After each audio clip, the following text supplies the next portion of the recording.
Nothing. Well, thank you, Chamberlain. Joining us now to discuss the events that transpired over the weekend in Anambra State is Mr. Olushola Babalola, who is the project coordinator for Transition Monitoring Group. You're welcome to Sunrise Daily. Thank you very much and good morning. Good morning. Now, the elections are over and the results have been announced. We see that the current governor, the incumbent governor, Willie Obiano, taking the polls by a landslide. Did they reflect what you observed on while you were in Oka? Yeah, I actually want to say that it's actually reflected the yearnings and aspirations of the people, because ahead of time, like a week, ahead of the election, we were in Anambra, so we conducted quite a number of activities there, tried to train our observers before we deployed them, then try to fill the polls, engage with some of the stakeholders and see what is actually going on there. So then at the end of the day, election came on Saturday and people decided whom they want to be their leader. So there's little we can do to that effect. So well, for lots of election observers, it's always about the process. Yep. You said you trained your observers to know what to look out for, and you also engaged with the people. Yes. But let's first of all find out, when you engaged with the people, what did you find? On election day, the assurance they gave, before the election, the assurance they gave us was that Anambrans will come out, en masse on election day to exercise their franchise, irrespective of the threat, by the, what is it called, decisionist group.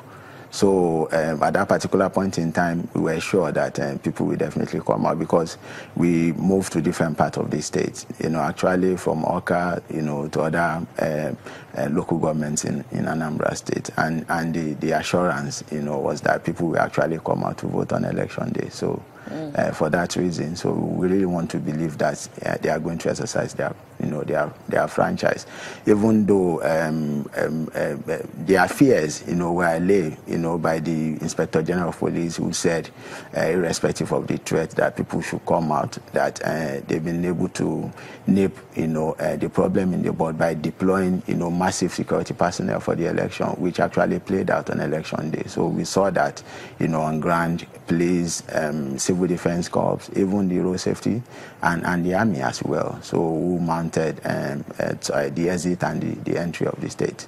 So the security presence was just because there had been fears also about, security presence. They didn't want it to be in such a way that it would also scare the people from coming out to vote. Did you see that? Would you say that security men were too much on the ground, or were they just enough? Yeah, that has been the trend in Nigeria for a very long time now. Our election is being policed. So, and I wouldn't want to see Anambra as an exception, to that effect. These are the things we have been talking, all over the time, that we don't necessarily need to police our election. One, because that might equally cause voter apathy, just like you said, because the mere seeing, security detail around, might probably send the jitters, to people. But did that happen this time around? Did it have that effect, or do you think that it encouraged the people to come out, especially in the face of the threat from IPOB? I don't really see that playing out. I don't really see. I wouldn't want to attribute the fact that people did not come out for election largely to the presence of the police. So of course, the fear might be there. You understand? There are quite a number of bomb scare, at the eve of election, somewhere in close to police station in Onitsha, they actually said they detected about 4 bombs, in that place. Of course, that might probably be a cause, for people to, stay away from the polling units on election day. So you did witness some voter apathy? Yes.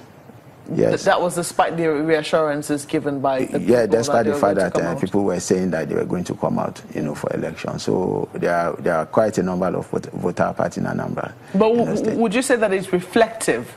I mean, the votes that we see here is reflective of the number of people who would have come out if they were going to come out to vote, if they were not scared for whatever reason to come out to vote. That's why I talk about the trend. Ordinarily, Anambra people, don't really come out to vote. When you look at other subsequent elections, in the last election, we have less than 30%, of the total registered voter coming out to vote when there was no even threat, when there was no even scare.